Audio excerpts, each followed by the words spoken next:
हाँ, जो last time हमारा टॉपिक था that is refraction through a spherical surface, उसके लिए एक रिजल्ट निकला था हमारा, that was n2 by v minus n1 by u is equal to n2 minus n1 by r। एक सिंगल रिफ्रैक्टिंग सरफेस है, उसे रिफ्रैक्शन कैसे होती है, this is the standard formula of refraction through a single spherical surface and it is valid for any type of spherical surface. आज हमने उससे आगे कंटिन्यू करना है।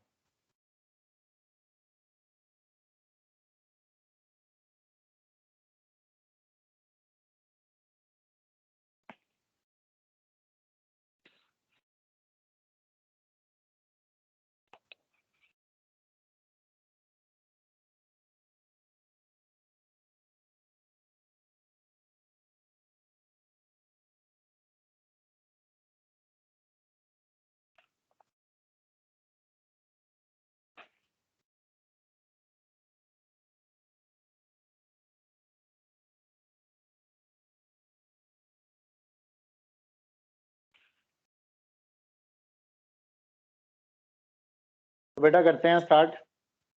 हेडिंग लगा दो। एक्चुअली आज हम लोग करने वाले हैं refraction by a lens. Topic is refraction by a lens.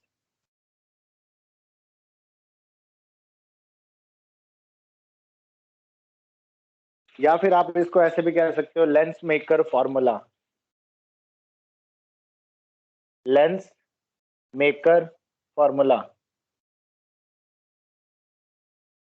तो इसकी डेरिवेशन करेंगे और ये समझेंगे कि रिफ्रैक्शन होती कैसे है इन केस ऑफ लेंस। तो बेटा मैं डिक्टेट कर रहा हूं, लिख लो। Image formation by a lens. मैं डिक्टेट कर रहा हूं, आपने लिख लेना है। Image formation by a lens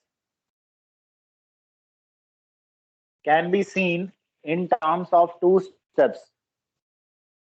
Image formation by a lens can be seen in terms of two steps. Number one,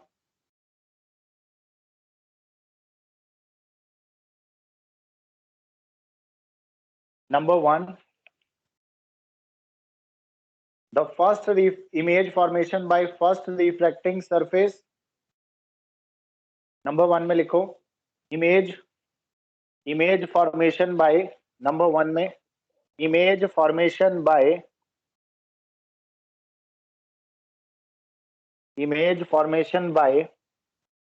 first refracting surface।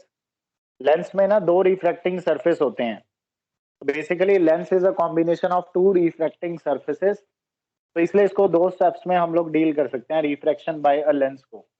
The first one is image formation by first refracting surface,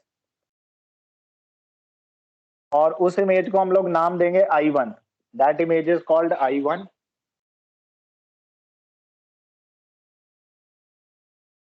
now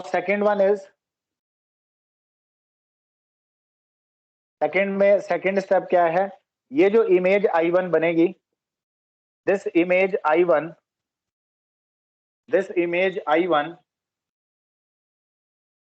acts as a object for second refracting surface। बेटा एक बार इसको लिख लो, बाकी रे diagram से आपको समझ आ जाएगा कि मैं क्या बोल रहा हूं। Act as object for second refracting surface. तो लेंस जो इमेज बनाता है उसको इन दो स्टेप्स में हम लोग डील करेंगे कि फर्स्ट रिफ्रैक्टिंग सरफेस जहां इमेज बनाएगा, उस इमेज को हम लोग सेकेंड रिफ्रैक्टिंग सरफेस के लिए एक ऑब्जेक्ट की तरह ट्रीट करेंगे। We will take that image as an object for the second refracting surface. तो यही स्टेप्स हम लोग फॉलो करते हैं। तो ये लिख लो, फिर हम लोग आगे चलते हैं इसके बाद। Done sir. ओके,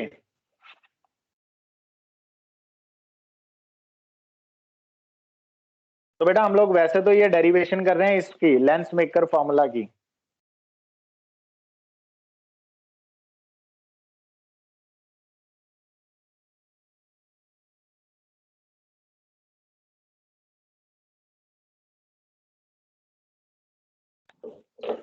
तो इसके लिए हम लोग क्या कर रहे हैं, एक कॉन्वेक्स लेंस कंसीडर कर रहे हैं।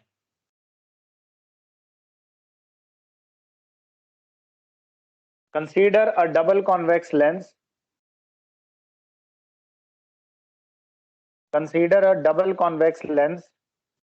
अभी डबल कॉन्वेक्स लेंस का क्या मतलब है, एक ऐसा लेंस जिसके दोनों रिफ्रैक्टिंग सरफेसेस कॉन्वेक्स होंगे। साइड में देखो यहाँ पे, जैसे मैंने ये एक रिफ्रैक्टिंग सरफेस लिया, ये कॉन्वेक्स है बिकॉज ये बाहर की तरफ है। फिर मैंने एक और रिफ्रैक्टिंग सरफेस लिया, ये भी कॉन्वेक्स है क्योंकि ये भी बाहर की तरफ है, इसका भी रिफ्रैक्टिंग सरफेस आउटवर्ड है। तो इनके कॉम्बिनेशन से जो हमें लेंस मिलेगा, this lens is double convex lens, जिसे हम सिंपली कॉन्वेक्स लेंस भी कहते हैं। कई बार ऐसा भी होता है बच्चे कि हमारे पास एक सरफेस प्लेन हो, ये मैं वैसे ही रफ बता रहा हूँ, एक सरफेस एकदम प्लेन है और जो बेटा दूसरा सरफेस है लाइक दिस, दूसरा सरफेस हमारा कॉन्वेक्स सरफेस है। एक सरफेस ये रहा प्लेन सरफेस है और दूसरा सरफेस कॉन्वेक्स है, ये लेंस भी कॉन्वेक्स लेंस ही बनेगा। इन दो रिफ्रैक्टिंग सरफेस के कॉम्बिनेशन से भी कॉन्वेक्स लेंस ही बनेगा, लेकिन इस लेंस को हम लोग बोलेंगे प्लेनो कॉन्वेक्स लेंस। मतलब है it is convex lens but it is called plano convex lens, जिसमें एक सरफेस प्लेन है और दूसरा सरफेस कॉन्वेक्स है। अब इस केस में तो दोनों ही सरफेसेस कॉन्वेक्स हैं, इसलिए इसको हम लोग नाम दे रहे हैं डबल कॉन्वेक्स लेंस। ऐसे अलग अलग टाइप के लेंसेज होते हैं जो रिफ्रैक्टिंग सरफेसेस के कॉम्बिनेशन से बनते हैं। तो अभी के लिए जिसे हम नॉर्मली कॉन्वेक्स लेंस कहते हैं वो कंसीडर कर रहे हैं। Consider a double convex lens. तो देखते हैं, सबसे पहले रे डायग्राम बनाना पड़ेगा। तो बेटा नंबर 1 पॉइंट, अब उसका हम लोग अभी फर्स्ट सरफेस कंसीडर कर रहे हैं। पहले यहाँ पे मैं बना लेता हूँ, इमेज फॉर्मेशन कैसे होती है डबल कॉन्वेक्स लेंस में वो देखो, रे डायग्राम। तो ये हमारा कॉन्वेक्स लेंस है, double convex lens, this is principal axis. We are taking object at this position, object O, और अभी तो जैसे हम 10th क्लास में करते थे कि बेंडिंग मिडल से शो करेंगे, वैसे ही शो करेंगे एक बारी के लिए। यहां से बेटा एक रे ऑफ लाइट जा रही है, this is a ray of light coming from an object. Convex lens है तो ये कन्वर्ज करेगा लाइट रेज को, तो this convex lens will form a image at this point, यहां से यहां। तो बेटा एक सेकेंड रे यहां से निकलेगी, ये बिना डेविएशन के क्रॉस करके यहां पहुंच जाएगी, तो इमेज हमारी यहां बनेगी। This is the simplest diagram which is showing the position of an object and the image formed. इसकी नेमिंग कर देते हैं students. Let's say this point is B and this point is D, और यहाँ पर हम लोग, यहाँ पर B और D आ गया। This point is A and this point is C. Obviously अगर हम ये सेंटर से मेजर करेंगे distance, we know that this distance is basically optical centre होता है, तो इस डिस्टेंस को हम लोग ऑब्जेक्ट डिस्टेंस कहते हैं u, और जहां इमेज बन रही है इसको हम लोग इमेज डिस्टेंस कहते हैं v। तो फिलहाल हमने फिगर 1 बनाई है, इस फिगर 1 में लिख लो आप क्या है figure 1। This is position of an object and image formed by double convex lens. Figure 1 is showing position of object and image formed, position of an object and image formed by double convex lens। तो एक रे diagram तो ये बनेगा, लेकिन ये image बनी कैसे ये हमें डिस्कस करना है दो पार्ट्स में सेपरेट करके। एक ये वाला पोर्शन जो फर्स्ट रिफ्रैक्टिंग सरफेस है उसे कंसीडर करोगे एबीसी को, फिर next time second refracting surface consider करोगे एडीसी। इनको हम लोग ब्रेक करके डील करेंगे। Position of an object and image formed by double convex lens. बेटा इतना नोट कर लो, फिर आगे कंटिन्यू करते हैं। Done, sir. Okay, now I am considering the first convex surface, उसका डायग्राम इधर बनाएंगे। तो बेटा ये रहा हमारा first convex surface A B C, ये वाला सरफेस ले रहे हैं। ए, यहाँ कहीं पॉइंट है हमारा B, and then point C. Considering this first convex surface A B C, we know that this is principal axis and we have this object O. Now ray is incident like this is incident ray। यहां पर एक normal draw करेंगे बेटा इस point पर। Normal कुछ ऐसे आएगा। ऑब्वियसली अगर इसका सेंटर ऑफ कर्वेचर यहां कहीं होगा, let's say this is centre of curvature C1 at this point, तो हमने नॉर्मल ड्रॉ किया अकॉर्डिंगली। पॉइंट ऑफ इंसिडेंस को C1 से ज्वाइन किया, तो this is normal at that point. Let's say this normal is N1। Now this is angle of incidence, this is I1, first angle of incidence। Now what will happen, refraction होगी, the ray will bend towards the normal, तो रे थोड़ी सी bend हो जाएगी towards the normal, it is bending like this। तो बेटा रे ने बेंड होगी यहाँ पे, तो this angle is angle of refraction, R1 बोल रहे हैं इसको। और हमारी जो इमेज बन रही है दैट इज दिस, इस इमेज को हमने नाम दिया I1। बेटा ये जो इमेज बन रही है I1, ये अभी फर्स्ट रिफ्रैक्टिंग सरफेस से देख रहे हैं। ये जो पहला रिफ्रैक्टिंग सरफेस है इससे चेक किया।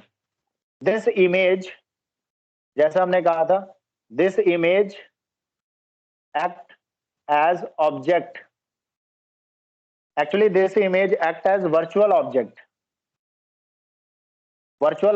For second refracting surface. ये वर्चुअल ऑब्जेक्ट की तरह डील करेगी जो दूसरा रिफ्रैक्टिंग सरफेस है, ये वाला ADC।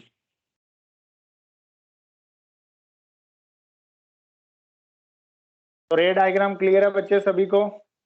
और मान लो बेटा कि ये जो फर्स्ट रिफ्रैक्टिंग सरफेस है, इसका जो रेडियस ऑफ कर्वेचर है दैट इज R1, यानी B से लेके C1 का डिस्टेंस जो है that is R1 which is radius of curvature. Refractive index आप बता सकते हो कि ये तो लेंस के अंदर का पोर्शन है, तो this it's refracting index is N2, और जो लेंस के बाहर वाला पोर्शन है it's refractive index is N1।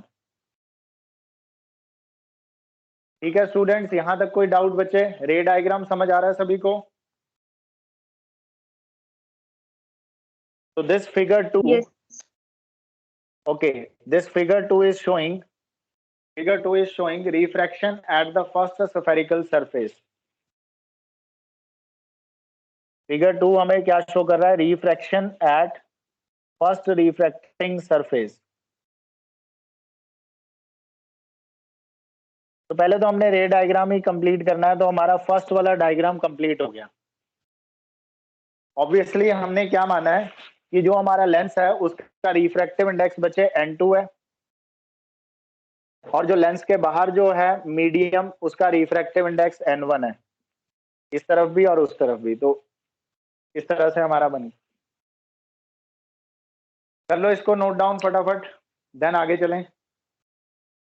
Done, sir. Okay, अब जो हमने स्टैंडर्ड फॉर्मूला निकाला था रिफ्रैक्शन का वो अप्लाई करेंगे इस वाले सरफेस पे।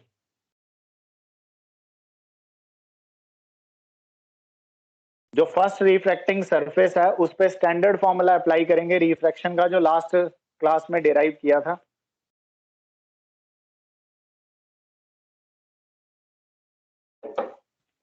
Now applying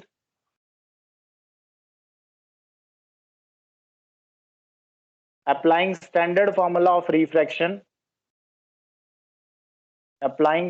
standard formula of refraction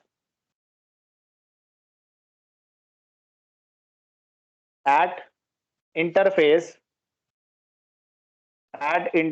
ABC, यानी फर्स्ट रिफ्रैक्टिंग सरफेस पे। तो बेटा इस इंटरफेस पे अगर हम लोग अप्लाई करें तो हमारा फॉर्मूला था this one, N2 divided by N2 के नीचे इमेज आती थी, दैट मीन्स B से लेकर I1 तक image distance, that is BI1, N2 divided by BI1, फिर plus N1 divided by object वाला N1 divided bye BO, object distance. और जब हमने साइन कन्वेंशन लगाया था तो OB की वैल्यू यहाँ -U थी, तो अकॉर्डिंगली वो साइन अपने आप चेंज हो जाएगा, लेकिन साइन कन्वेंशन अप्लाई करने से पहले जो रिजल्ट आया था वो अप्लाई कर रहे हैं। देखो एक बार जाके जो हमने कल किया था, बिफोर अप्लाइंग साइन कन्वेंशन जो रिजल्ट आया था, it was N2 by MI plus N1 by OM, यानी बेटा N2 upon image distance plus N1 upon object distance is equal to N2 minus N1 upon radius of curvature. Before applying sign convention जो formula है उसको apply कर रहे हैं अभी। It is equal to N2 minus N1 divided by normal कितनी दूर है, BC1। बेटा सबको ये फॉर्मूला क्लियर है? ये हमने कल डिराइव किया था, एक बार चेक कर लो स्टूडेंट्स, ये फॉर्मूला हमने कल डिराइव किया था, यहाँ आपको क्लियर है? I am using directly this formula. Video थोड़ी ब्लर है, मैं एक बार दोबारा ऑन करता हूँ इसको। Check this formula. Yes. तो ये हमने लास्ट क्लास में डिराइव किया था, चलो ठीक है, ये हो गया। नाउ बेटा ये हो गया, अब हम लोग बनाएंगे दूसरा डायग्राम फिगर 3, जिसमें हम लोग रिफ्रैक्शन डिस्कस करेंगे through the second refracting surface. तो सेकंड रिफ्रैक्टिंग सरफेस भी हमारा कॉन्वेक्स सरफेस है, नाम है उसका ADC। यहाँ हमारा पॉइंट D है and here we have point C, तो दिस इज प्रिंसिपल एक्सेस। अब इस बार बच्चे ये वाली जो इमेज बनी है I1 वो यहाँ कहीं बनी हुई है, इमेज I1 यहाँ कहीं बनी है, मतलब इस वाले इंटरफेस के लिए भी ये इमेज I1 यहाँ कहीं बनी हुई है। यहाँ पर ये वाला आ रहा है ना, इसको मैं वैसे ही रफली ड्रॉ कर रहा हूँ ADC। देखो यहाँ से आ रहा है हमारा ADC, ये वाला ADC आ रहा है, तो I1 इसके लिए वहां है। ये इमेज I1 इसके लिए, इस वाले इंटरफेस के लिए ऑब्जेक्ट की तरह काम कर रही है, एज अ वर्चुअल ऑब्जेक्ट। इसका मतलब है कि जो यहां से ये वाली जो रे आ रही है, वर्चुअल ऑब्जेक्ट में उल्टा होगा सारा काम। ये बात आपको ध्यान से समझनी है। मतलब ये जो रे आ रही है ना यहां से लेके यहां तक, दिस वन, बेटा ये वाली ray, listen carefully, observe carefully, this ray is incident ray for this interface. ये रफ बना रहा हूं, ये जो रे आ रही है यहाँ पे, दिस इज इंसिडेंट रे, this one, for this reflecting surface. तो यही रे यहाँ ड्रॉ कर रहे हैं।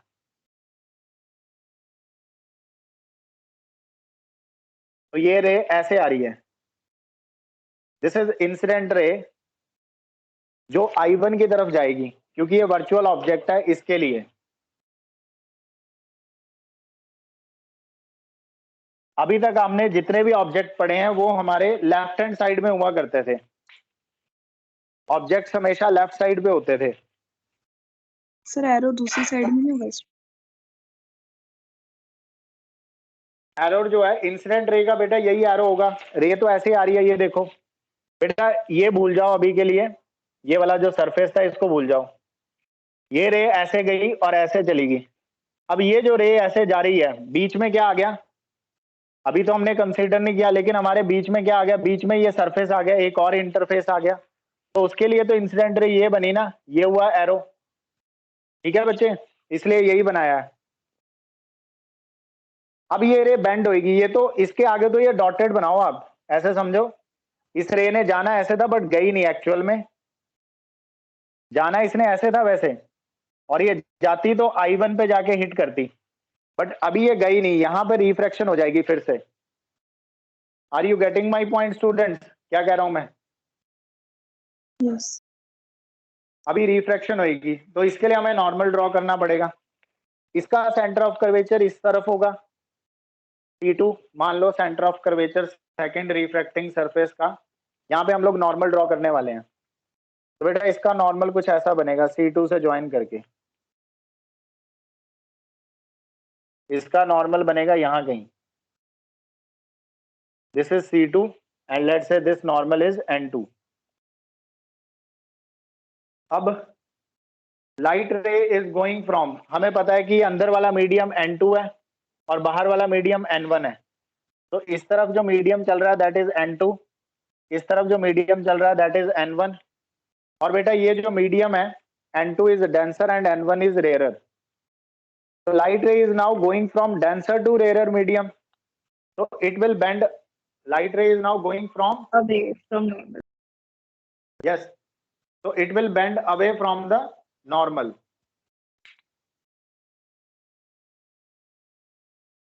तो बेटा अभी तो ये जा ऐसे रही है, it will bend away from the normal, थोड़ी दूर हो जाएगी रे, थोड़ी बेंड हो गई, देखो ऐसे जाना था इसने, लेकिन it is now bending away from the normal, it is now bending away from the normal, so this is angle of refraction 2, यहां से लेके यहां तक। तो हमारी फाइनल इमेज यहां बनेगी, यानी जो हमने फर्स्ट फिगर में जो इमेज बनाई थी वो ये वाली इमेज है, जो फर्स्ट फिगर में इमेज बनाई थी कि ऑब्जेक्ट O है उसकी इमेज I बन रही है, वो ये वाली इमेज है। इन दोनों को क्लब करके हमने वो फर्स्ट फिगर का डायग्राम बनाया हुआ है। क्लियर है बच्चे सबको? This ray is going like this, तो इमेज यहां बन रही है final image. Please check figure 3 जो हमने बनाई है, this figure is indicating, figure 3 में लिख लो refraction at second spherical surface. जो फिगर 3 है it is refraction at second spherical surface.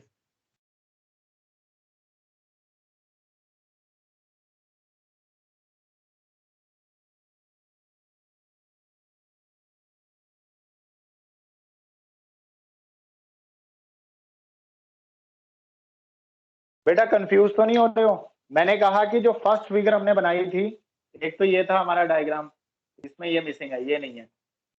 First ray तो ये है ऐसे गई और वहां इमेज बनी first refracting surface, but actual में ऐसा नहीं हुआ, एक्चुअल में ऐसा हुआ नहीं है।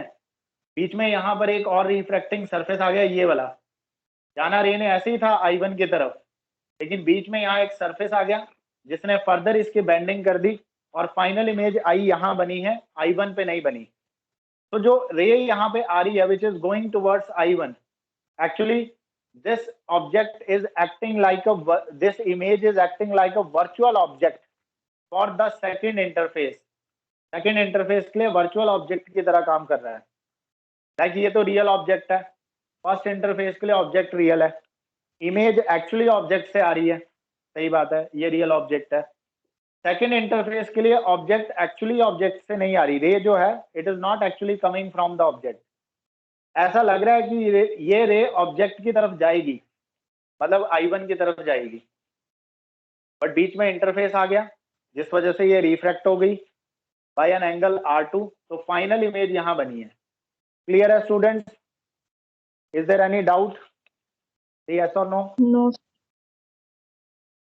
तो फाइनली इनको क्लब करके फिगर 1 बनाई जाती है, जो हम लोग जैसे हम पढ़ते हैं हमेशा ही, बट क्योंकि अब तो हम लोग डिटेल में पढ़ रहे हैं तो हमें हर सरफेस की रिफ्रैक्शन चेक करनी पड़ेगी हर इंटरफेस पे।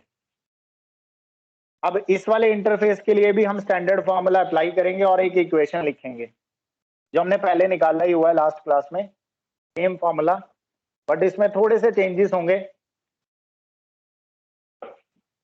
चेंजेस इसलिए होंगे क्योंकि इस बार जो ऑब्जेक्ट है वो रियल नहीं है। फॉर्मूला तो यही रहेगा बेटा, फॉर्मूले में कोई खास चेंज नहीं आएगा, थोड़ा सा साइन का चेंज आएगा। एक्चुअली चेंज आएगा कि जो हमारा ऑब्जेक्ट है ना यहाँ पे, ये जो ऑब्जेक्ट है ये वर्चुअल ऑब्जेक्ट है और जो यहाँ हमने ऑब्जेक्ट ले रखा है ये रियल ऑब्जेक्ट था, तो इसलिए फॉर्मूला चेंज होगा थोड़ा सा। अदरवाइज फॉर्मूला वही है, it is valid for every spherical surface, but obviously जो हम लोग कंसीडर करते हैं कि ऑब्जेक्ट रियल है, लेफ्ट साइड में था हमारा ऑब्जेक्ट, तो ये फॉर्मूला ऐसे यूज करेंगे हम जैसे है। बट इन दिस केस थोड़ा सा ध्यान से फॉर्मूला अप्लाई करना है क्योंकि ऑब्जेक्ट हमारा वर्चुअल ऑब्जेक्ट है। तो now observe carefully, applying this second interface पे अप्लाई कर रहे हैं। नाउ बेटा applying standard formula of refraction again, applying standard formula of refraction, applying standard formula of refraction at interface है ADC, at interface ADC, interface ADC पे लगाते हैं। तो ये आएगा N2 अपॉन N2 के नीचे हमारा, अच्छा एक और चीज, यहां पर जो लास्ट केस था, in that case ray is going from N1 to N2, इससे आगे जो डायग्राम था, ray is going from medium N1 to medium N2, but this time the ray is going from medium N2 to medium N1। उल्टा हो गया ना बच्चे? देखो जो फर्स्ट इंटरफेस था यहाँ पे, वहां पर जो रे एंटर कर रही थी वो that is going from medium N1 to N2, but this time in the second interface the ray is going from medium N2 to N1, यानी उल्टा हो गया। इस बार रे N2 से N1 में जा रही है। तो अगर रे N2 से N1 में जा रही है तो ऑब्वियसली यहां इनकी पोजीशंस को इंटरचेंज करना पड़ेगा। Are you getting my point? Yes sir. मतलब अगर पहले N2 के नीचे इमेज आ रही थी, लास्ट टाइम N2 के नीचे इमेज आ रही थी, बट इस बार बेटा N2 के नीचे ऑब्जेक्ट आएगा। N2 अपॉन इमेज आ रही थी ना फर्स्ट इंटरफेस में, देखो N2 अपॉन इमेज वाला डिस्टेंस, N1 अपॉन ऑब्जेक्ट वाला डिस्टेंस, इस बार इंटरचेंज हो जाएगा। N2 के नीचे ऑब्जेक्ट आएगा और N1 के नीचे इमेज आएगी। क्यों? क्योंकि रे ने अपनी डायरेक्शन चेंज कर ली एक तरह से। Last time ray was going from N1 to N2, but this time ray is going from N2 to N1। यहाँ दो पॉइंट है जो आपको नोट करने हैं इस फॉर्मूला अप्लाई करने से पहले।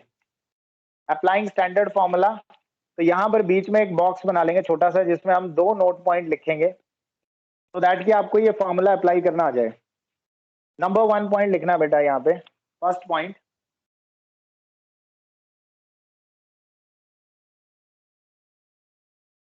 इन दिस केस, मतलब इन दिस केस, जो ये वाला केस है, in this case of interface ADC, in this case of interface ADC, रे इज गोइंग फ्रॉम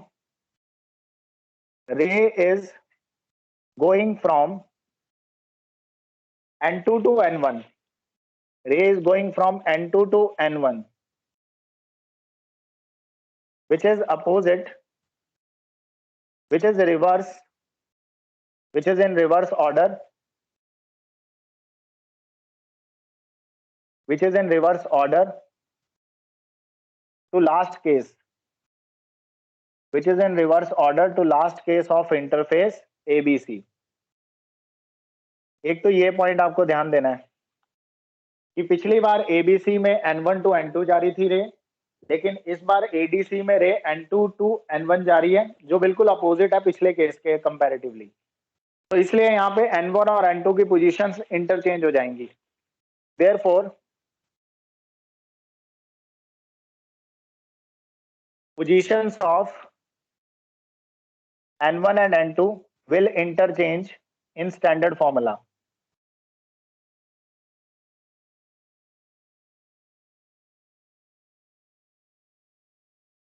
तो जो स्टैंडर्ड फॉर्मूला उसमें N2 और N1 की पोजीशंस बदल जाएंगी। Number 1 point is this. Now बेटा number 2 second note point is, जो ऑब्जेक्ट है हमारा इस बार वो वर्चुअल ऑब्जेक्ट है। बेटा जो ऑब्जेक्ट है दैट इज वर्चुअल ऑब्जेक्ट। ये I1 बड़ा कंफ्यूजन क्रिएट करता है। वैसे तो I1 जो है कंफ्यूजन, क्योंकि I से हमेशा इमेज रहता है माइंड में, बट ये इमेज नहीं है अभी, ये सेकंड वाले इंटरफेस का ऑब्जेक्ट है। नाउ बेटा in this case second note point क्या है? In this case object is virtual, object is virtual. So therefore we will put a negative sign. We will put a negative sign for object distance. We will put a negative sign for object distance in our standard formula. मतलब use तो standard formula ही कर रहे हैं, but थोड़ी सी आपको इन दो बातों का ध्यान रखना है. तो ये चीज आप बॉक्स में डाल लो बच्चे. आपको ये दोनों पॉइंट समझ आ गए या नहीं? या स्टूडेंट्स से यस और नो? ये थोड़े से चेंजेस. अब due to these changes we are applying the standard formula directly, but ये दो बातों का आपको ध्यान रखना है क्योंकि यहाँ पे थोड़ा सा इंटरचेंज हुआ है. एक तो रे की डायरेक्शन, रे n2 टू n1 जा रही है, एंड सेकेंड पॉइंट इज कि ऑब्जेक्ट हमारा वर्चुअल है, तो इसलिए उसको इंडिकेट करने के लिए हमें नेगेटिव साइन यूज करना पड़ेगा ऑब्जेक्ट डिस्टेंस के लिए. जैसे यहाँ ऑब्जेक्ट डिस्टेंस OB है, OB, this is object distance. But अगर हमारा ये ऑब्जेक्ट वर्चुअल हो जाए तो यहाँ -OB यूज करेंगे, ये मैं कह रहा हूँ. तो बेटा ये फिगर आपकी, ये इक्वेशन नंबर 1 है जो हमने पहले फर्स्ट इंटरफेस के लिए निकाली थी. इसको फर्स्ट इक्वेशन नाम दे दो. सेकेंड इंटरफेस के लिए बेटा अब लिखेंगे इक्वेशन. ये नोट हो गया बच्चे आपका सारा? एक बार मुझे बता दो जो राइट साइड पे लिखा है नोट हो गया? Yes sir. तो मैं इसको अब रब कर रहा हूँ सेकेंड वाली साइड पे. अब सेकेंड इंटरफेस के लिए स्टैंडर्ड फॉर्मूला लगा के इक्वेशन लिखेंगे for the second interface.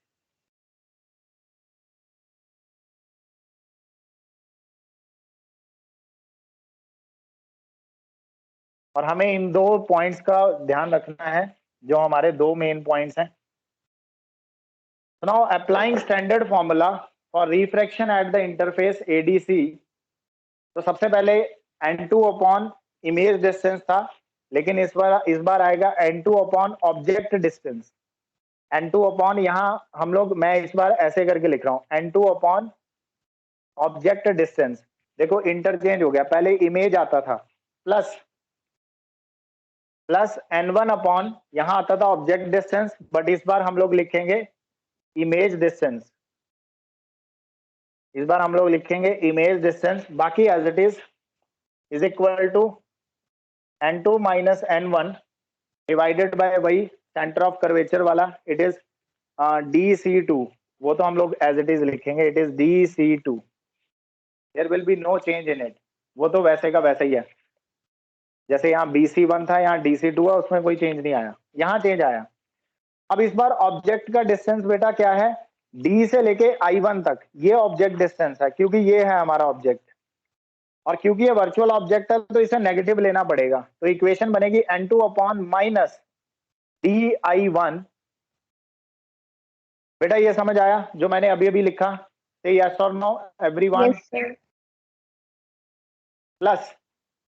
Plus n1 upon image distance. Image है D से लेके I तक. इमेज, एक्चुअल इमेज ये बनी है D to I is equal to n2 upon n1 divided by DC2. तो this is the second equation जो हमें मिली. तो हमने दोनों रिफ्रैक्टिंग सरफेसेस पर अपना फॉर्मूला अप्लाई कर दिया. तो ये हमारे पास दो फॉर्मूलेज आ गए. फर्स्ट रिफ्रैक्टिंग सरफेस के लिए इक्वेशन नंबर 1 और सेकेंड वाले रिफ्रैक्टिंग सरफेस के लिए equation number 2 using the standard formulas जो हमने लास्ट क्लास में डिराइव किए थे. बट सेकेंड वाले केस में थोड़ा ध्यान रखना है, और वो दो नोट पॉइंट आपको, अगर आपको समझ आ गए तो आपको इक्वेशन नंबर 2 आ जाएगी समझ. ठीक है स्टूडेंट्स, यहाँ से यहाँ तक रब कर दें. Yes sir. ओके.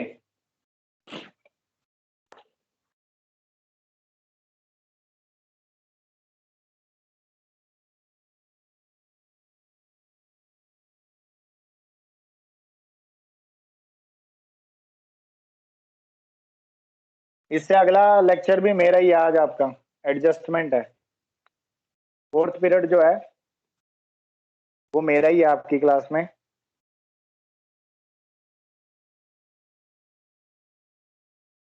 बट हाँ डोंट वरी, इतना नहीं पढ़ाने वाला मैं लगातार।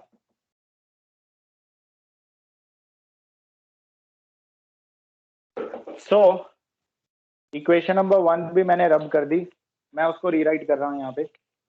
इक्वेशन नंबर 2 थी ये, और इक्वेशन नंबर 1 जो यहाँ लिखी थी वो लिखनी थी हमने।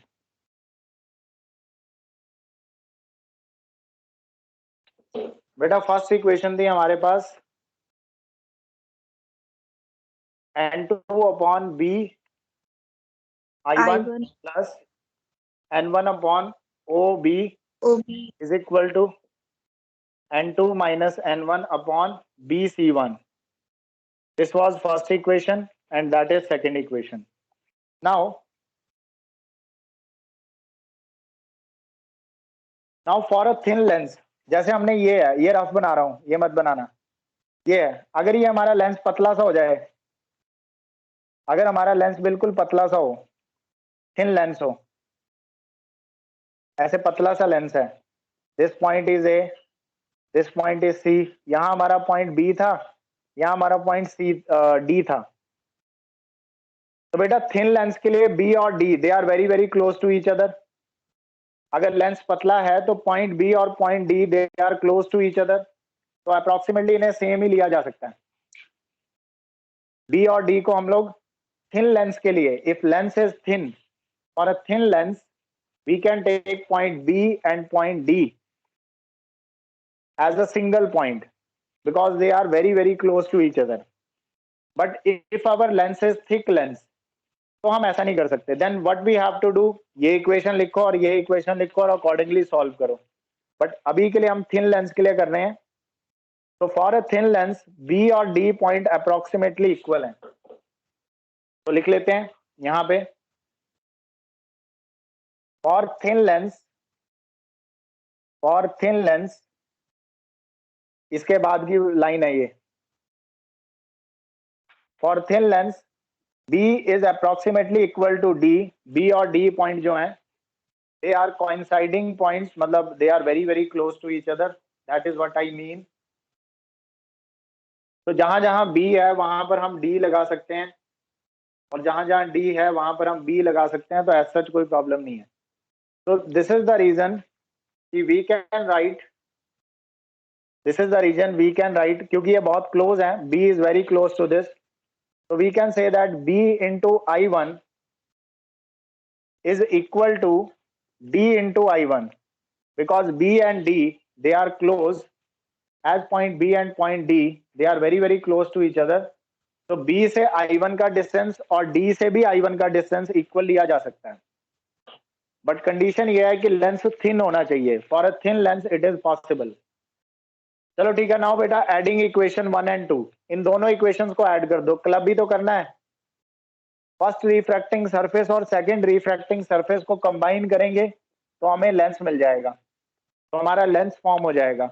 In the same way mathematically equation 1 और इक्वेशन 2 को ऐड करेंगे तो हमें मिलेगा लेंस मेकर फॉर्मूला, लेंस बनेगा। तो इनको ऐड करते हैं, ऐड करके तो बेटा लिसन केयरफुली, अगर DI1 और DI1 इक्वल है, अगर ये दोनों इक्वल है और इन्हें ऐड करूं तो this is N2 upon same thing, this is N2 upon the same thing, but ये माइनस है ये प्लस है, ये कट जाएगा, बचेगा क्या, ये टर्म बचेगी और ये वाली टर्म बचेगी लेफ्ट साइड में। तो लेफ्ट साइड में सिर्फ N1 की टर्म्स बचेंगी ऐड करने पर, इधर बचेगा N1 अपॉन OB और इसको ऐड करेंगे तो ये बचेगा N1 अपॉन DI, और ये जो फर्स्ट टर्म है ये वाली टर्म और ये वाली टर्म ये कैंसिल हो जाएंगी बिकॉज BI1 DI1 इक्वल है, ये कट जाएंगे ऐड करने पे, ये प्लस है ये माइनस है, is equal to right side पे बचेगा N2 माइनस N1 दोनों में आ रहा है, कॉमन ले लो, ऐड करना है हमने इसको, N2 माइनस N1 कॉमन ले लिया, कॉमन लेने के बाद इधर बचेगा 1/BC1, 1/BC1 और उधर बचेगा प्लस 1/DC2। तो फाइनली बेटा अगर हम लोग ऐड करेंगे then we will get this equation, that is equation number 3। बेटा इक्वेशन 3 कैसे बनी, सबको समझ आया? यस और नो, और you have any doubt please ask. Done, sir. समझ आ रहा है ना सभी को? रिस्पॉन्स करो सारे। Yes, sir. Yes, sir. Okay, तो दिस इज इक्वेशन नंबर 3। अब मैं रब कर रहा हूं क्योंकि अब उनका काम नहीं, अब यही रहेगी क्लब करके।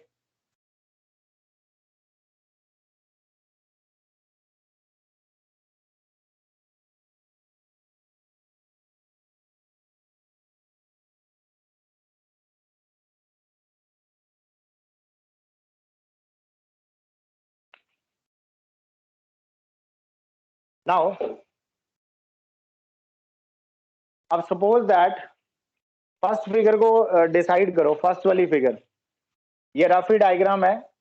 फर्स्ट फिगर हमारी ऐसी थी, आप बना चुके हो वैसे।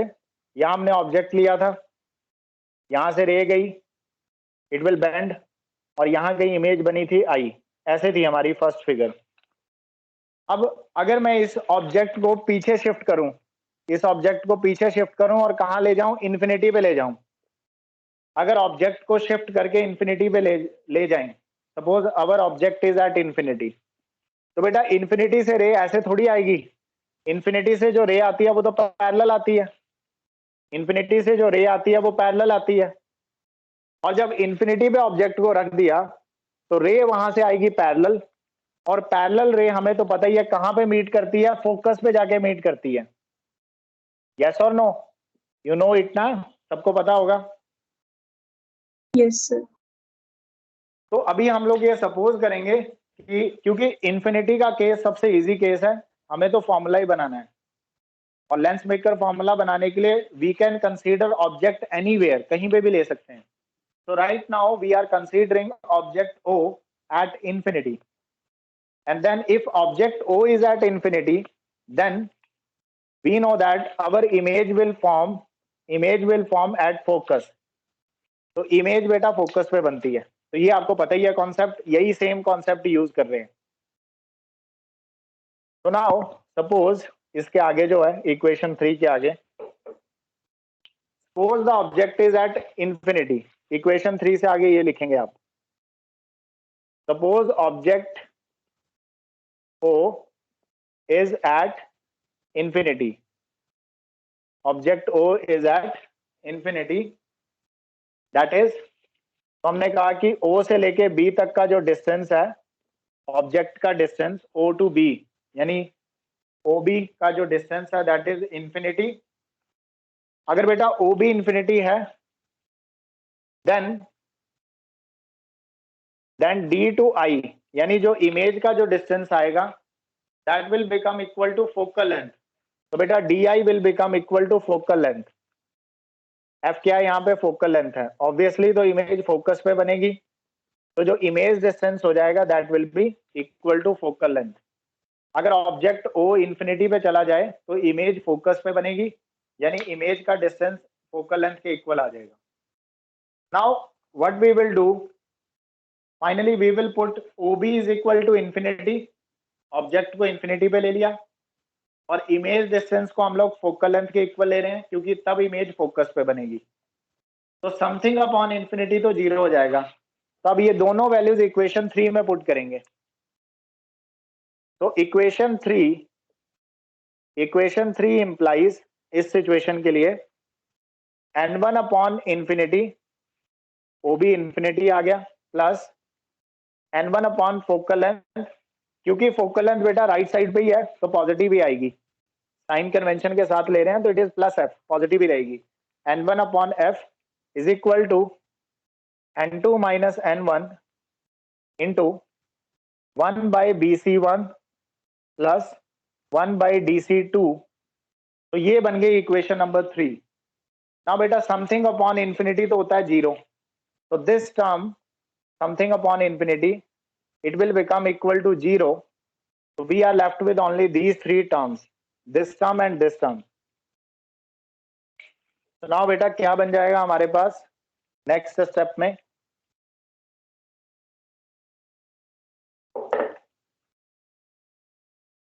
so we will get this equation n1 by f focal length is equal to n2 minus n1 into 1 by BC1 plus 1 divided by DC2।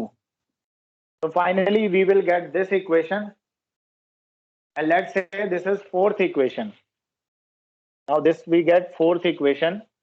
Condition हमने अप्लाई कर दी कि ऑब्जेक्ट इंफिनिटी पे है तो इमेज फोकस पे बनेगी। बेटा आपको वो सबसे टॉप वाला विजिबल है, object is at infinity? Yes sir, लिख लिया। ओके, तो फाइनली इक्वेशन 4 हमें मिल गई, फोकल लेंथ मिल गई। अब हमने कुछ नहीं करना, अब हमने साइन कन्वेंशन लगा के इनकी वैल्यूज पुट करनी है। नाउ यूजिंग साइन कन्वेंशंस,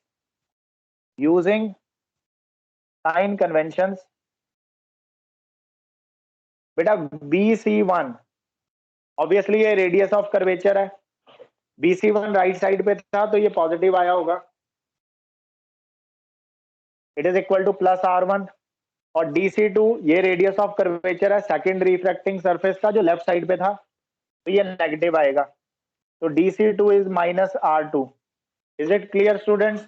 ये हमने साइन कन्वेंशन लगाए, और फाइनली ये वैल्यू जब हम इक्वेशन 4 में पुट करेंगे तो now we will get a final equation, this one, N1 upon focal length F is equal to N2 minus N1। यहां आएगा बेटा BC1 is 1 by R1 minus, क्योंकि ये नेगेटिव है इसलिए माइनस हो गया, माइनस 1 बाय R2। तो we get this formula, please note it down fast. वैसे ये हमारा फॉर्मूला बन गया है, इसी को लेंस मेकर फॉर्मूला कहते हैं जो अब आया हमारे पास, बट इसको थोड़ा सा Done. मॉडिफाई करेंगे, इसको थोड़ा और मॉडिफाई करेंगे। अलग अलग बुक्स में आपको इसकी डेरिवेशन काफी लंबी मिल सकती है, बट आप यही वाली फॉलो करो, short and precise, use standard formulas of refraction directly. बस 2-3 स्टेप्स में आपकी ये डेरिवेशन कंप्लीट हो जाएगी। फर्स्ट रिफ्रैक्टिंग सरफेस के लिए आप स्टैंडर्ड फॉर्मूले से लिखो रिजल्ट, फिर सेकेंड रिफ्रैक्टिंग सरफेस के लिए स्टैंडर्ड फॉर्मूला लगाओ, रिजल्ट लिखो, उन दोनों इक्वेशंस को क्लब करो, ऐड करो, थोड़ा सा सॉल्व करो, आपको फाइनली लेंस मेकर फॉर्मूला मिल जाएगा। ना बेटा यहां से हमारे पास आएगा 1 बाय F, ये N1 को शिफ्ट कर दूंगा दूसरी तरफ, तो ये बनेगा N2 upon N1, N2 upon N1 minus N1 upon N1, ये तो 1 बन जाएगा, ये N1 इधर शिफ्ट हो गया ना, N2 upon N1 minus N1 upon N1, और दूसरी ब्रैकेट में आएगा 1 by R1 minus 1 by R2। Now N2 upon N1 को we can write refractive index of medium 2 with respect to medium 1, N2 upon N1 can be written as refractive index of medium 2 with respect to medium 1, यानी ये denser है, lens का medium है 2, 1 हमारा बाहर rarer medium है, which is equal to 1 by R1 minus 1 by R2. So students, if I take, suppose करो कि रिफ्रैक्टिव इंडेक्स को हम लोग n कह रहे हैं, कि जो हमारा लेंस का जो मीडियम है,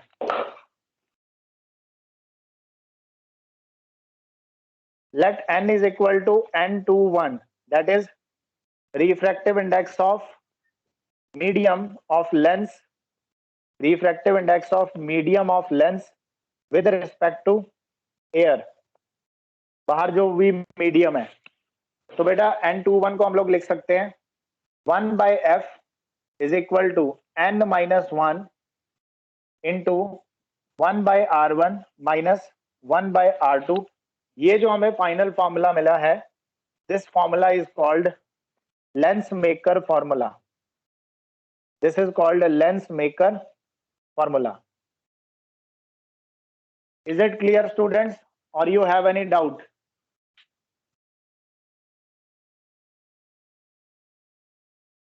Clear.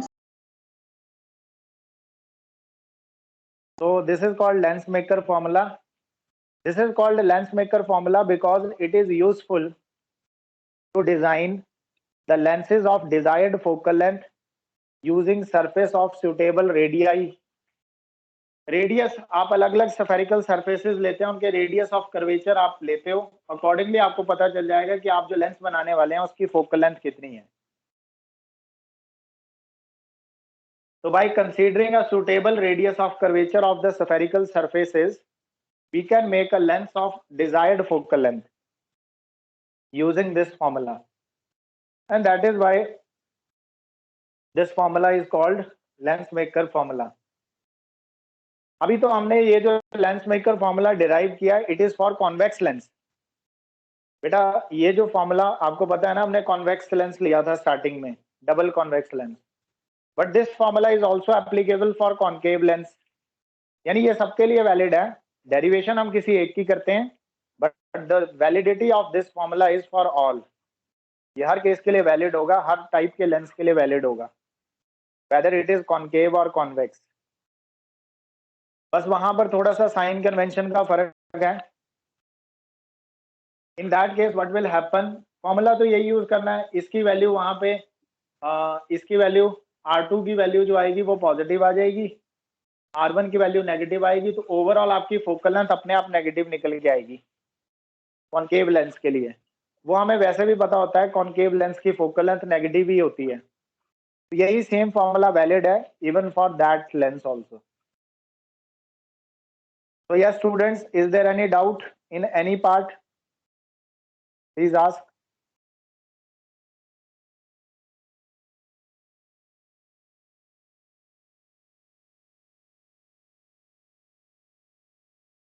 No sir.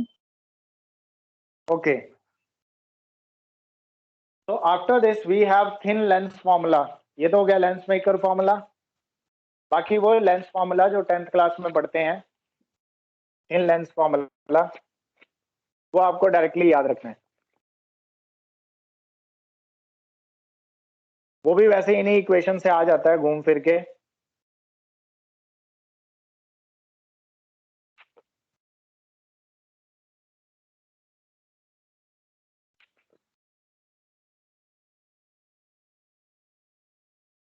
सो बेटा थिन लेंस फॉर्मूला, हेडिंग लगा दो थिन लेंस फॉर्मूला. तो thin lens formula is 1 by V, 1 by F is equal to, thin lens formula is 1 by F is equal to 1 by V minus 1 by U. This formula is called thin lens formula. ये आपको पहले से ही पता है, 10th class में आप करते थे. यही फॉर्मूला होता है लेंस फॉर्मूला. अभी आप लीव नहीं करेंगे क्योंकि ये वाली क्लास भी मेरी ही है. एडजस्टमेंट आज.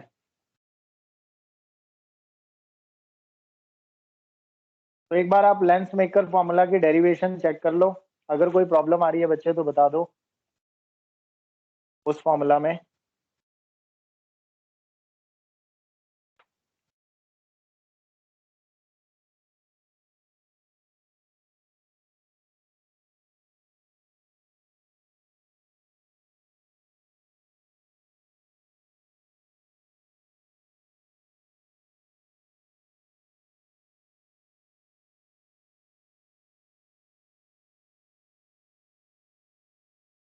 तो अब बेटा इसकी डेरिवेशन करेंगे, derivation of thin lens formula and it's magnification. तो लेंस फॉर्मूला बेटा ये होता है, और मैग्निफिकेशन की वैल्यू तो आपको पता होती है लेंसेज के लिए क्या होती है. For a lens magnification is plus v by u. ये तो थिन लेंस फॉर्मूला है. और अगर आपको लेंसेज के लिए मैग्निफिकेशन चाहिए तो magnification of a lens, so that is given by m is equal to, it is height of object, height of image divided by height of object. यानी हम लोग कंपेयर करते हैं कि ऑब्जेक्ट के कंपैरेटिवली इमेज की कितनी हाइट है. so that ratio is called magnification, and for a lens it is given by v upon u. For a lens magnification is given by this formula v upon u, that is image distance upon object distance. एक बार इसको note कर लो. अब हम इसकी derivation करेंगे. Noted down. Done sir. तो now heading लगा दो. हेडिंग लगा दो derivation of thin lens formula and magnification. Derivation of thin lens formula and magnification.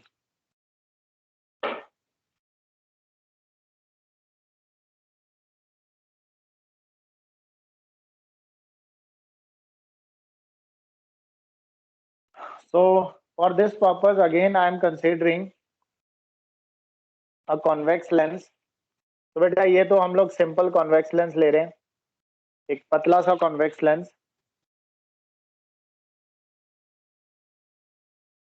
और ये हो गया principal axis. We know that.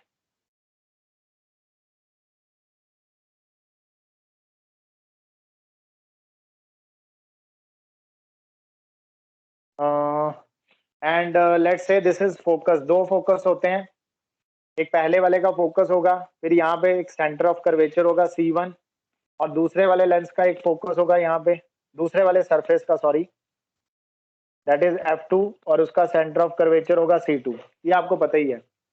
Object इस बार हम लोग यहाँ रख रहे हैं बियॉन्ड C1. यहाँ हमने ऑब्जेक्ट रखा, ऑब्जेक्ट AB, और मुझे उम्मीद है आपको सबको इमेज फॉर्मेशन तो आती होगी. तो बेटा कोई भी रे जो प्रिंसिपल एक्सिस के पैरेलल जाए, any ray which is going to principal axis, parallel to principal axis, एक तो ये वाली रे ले ली, एक और रे लेते हैं, another ray which is passing through this point, that is called optical center. Another ray which is passing through the optical center. ये दो इंसिडेंट रेज हमने ली. इमेज फॉर्मेशन के लिए हमें दो रेज चाहिए होती हैं, तो ये रही हमारे पास दो इंसिडेंट रे. अब जो रे प्रिंसिपल एक्सिस के पैरेलल जा रही है वो तो फोकस से पास करेगी. यस और नो? द रे विच इज टू प्रिंसिपल, वो तो फोकस से पास करती है. एंड द रे which is passing through the optical center, it will go undeviated. वो बिना डेविएशन के क्रॉस कर जाएगी. It will go undeviated like this. So that ray will go undeviated. This second ray. Now these two are refracted rays. Now refracted rays जहां meet करती हैं वहां image बनती है. तो ये बनी हमारी image. So this image is, this point is A dash and this point is B dash, which is image. तो यहाँ तो बेटा हमारी बन रही है इमेज, और ये था हमारा ऑब्जेक्ट AB. ये रे डायग्राम आपको आता ही होगा, 10th क्लास में हम ऐसे ही बनाते थे. और ऑप्टिकल सेंटर को हमने ले लिया O. नाउ बेटा यहां से एक पॉइंट कंसीडर करते हैं. लेट्स से ये जो हमारे पास पॉइंट है जहां से रे हमने बेंड करवाई है, सेंटर से बेंड करवाते हैं. इस पॉइंट को आप नाम दे दो पॉइंट M, और ये पॉइंट M एग्जैक्टली ऊपर है पॉइंट O के, ऑप्टिकल सेंटर के एग्जैक्टली ऊपर है ये वाला point O, perpendicularly upward. So this point is M, exactly above the optical center O. अब यहाँ पे काफी सारे ट्राइंगल्स बन रहे हैं.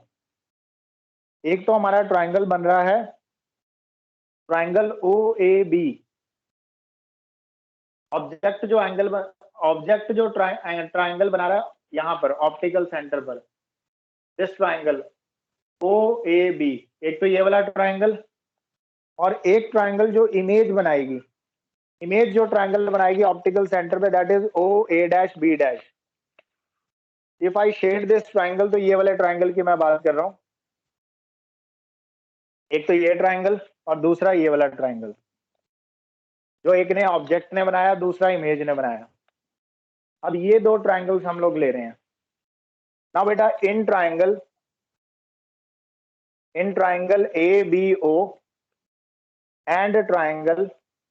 and second one triangle is A dash B dash O, object का और इमेज के जो ट्राइंगल बन रहे हैं, ये दोनों ट्राइंगल सिमिलर हैं. Why they are similar? Because this angle is 90 degree, this angle is also 90 degree, and this angle is equal to this angle. Vertically opposite हैं ये एंगल्स. तो बेटा अगर किसी भी दो ट्राइंगल्स के कोई दो एंगल्स इक्वल हो जाएं तो वो ट्राइंगल सिमिलर है. यहाँ पर आप नाम दे सकते हो, let's say this angle is angle number 1, और जो यहाँ मैंने एंगल बनाया है this angle is angle 2. So now beta number 1 point is angle BAC O, angle O A B लिख लेते हैं, angle O A B is equal to angle O A dash B, is equal to angle O A dash B, equal to 90 degree each, ये दोनों 90 degree हैं इसलिए, और दूसरा angle 1 angle 2 के इक्वल है, angle 1 is equal to angle 2 because these are vertically opposite angles, so they are equal.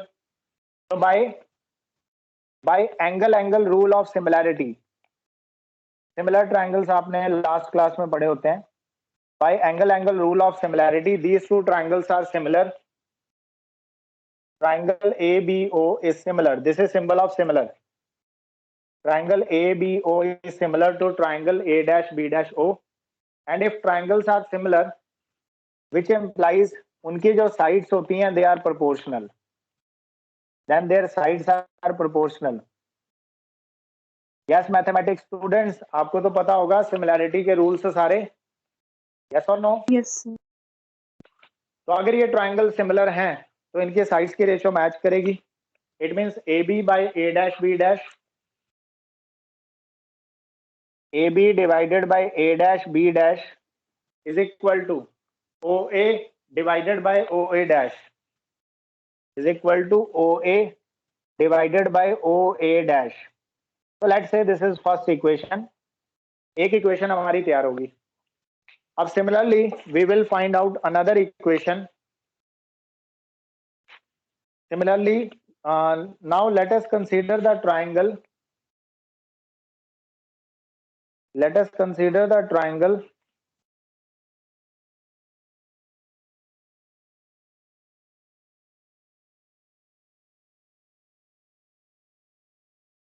OMF2 and triangle, एक तो OMF2 ट्राइंगल लेंगे और दूसरा ट्राइंगल हम लोग कंसीडर करेंगे,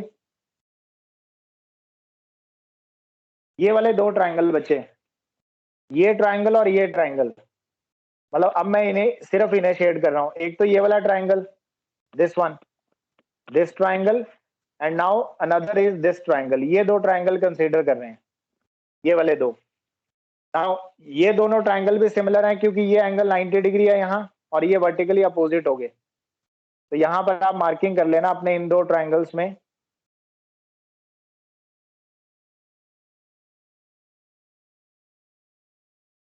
एक तो यहाँ दिस इज 3, एक यहाँ दिस इज एंगल 4। नाउ बेटा in triangle OMF2 and triangle A dash B dash F2 and triangle A dash B dash F2, इन दोनों ट्राइंगल्स में एक तो ये वाला angle MOF2, angle MOF2 is equal to angle F2 A dash is equal to angle B dash A F2, B dash A dash F2 is equal to 90 degree each, and angle 3 is equal to angle 4, these are vertically opposite angles, so again these two triangles are similar, so therefore triangle OMF2 is similar to triangle A dash B dash F2, these two triangles are similar, and if these two triangles are similar, so their sides are proportional again. So now we can write OM divided by A dash B dash, proportional side है तो OM divided by A dash B dash is equal to OF2 divided by A dash F2,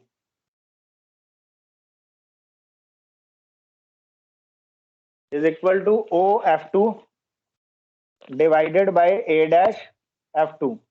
Now beta this is equation number 2. Yes students, is it clear everyone? यहाँ तक सबको clear है या कोई doubt है? It is very very simple mathematics, ठीक है? Yes. Now what will do, अब अगर आप इसकी यहां से क्या OM AB के इक्वल है? Yes, OM is equal to AB because these two lines are parallel, तो यहाँ पर OM की जगह AB भी लिख सकते हैं। तो सेकेंड इक्वेशन को एक स्टेप आगे बढ़ा रहे हैं, तो we can write it is AB divided by A dash B dash is equal to OF2 divided by A dash F2। थोड़ा देख लेना, बस OM की जगह AB लिखा है इस इक्वेशन में। तो now this is equation number 2। यहाँ हमने इसलिए लिख दिया because OM is equal to AB। OM की लेंथ और AB की लेंथ इक्वल है।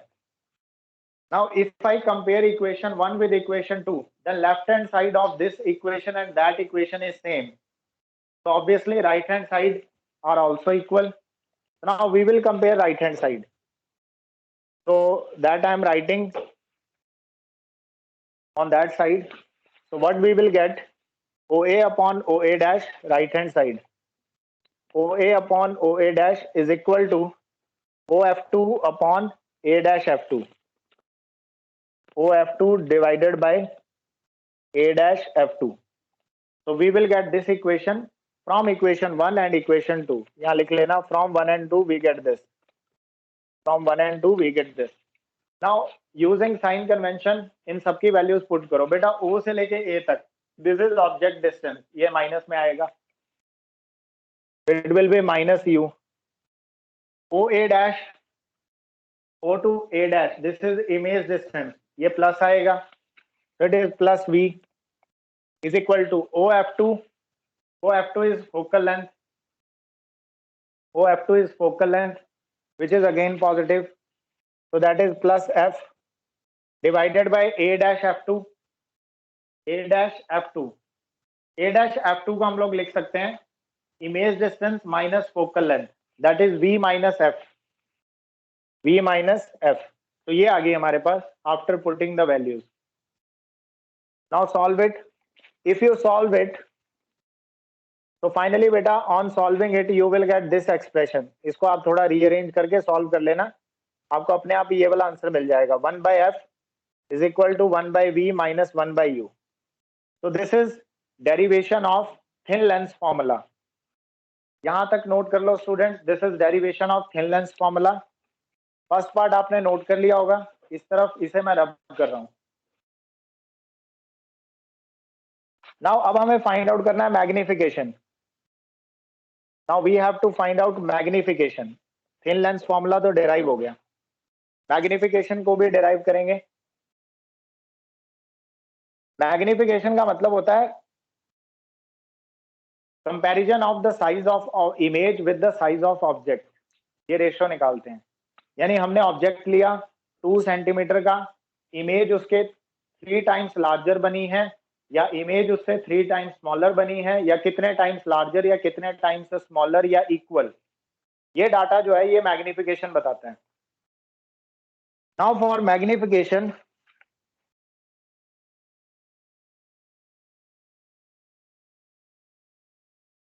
जो हमारी फर्स्ट इक्वेशन थी, यहां हमने एक फर्स्ट इक्वेशन लिखी थी बेटा, from equation number 1, from equation number 1 जो फर्स्ट इक्वेशन थी हमने स्टार्टिंग में निकाली, that was this, AB divided by A dash B dash is equal to AB divided by A dash B dash is equal to OA divided by OA dash.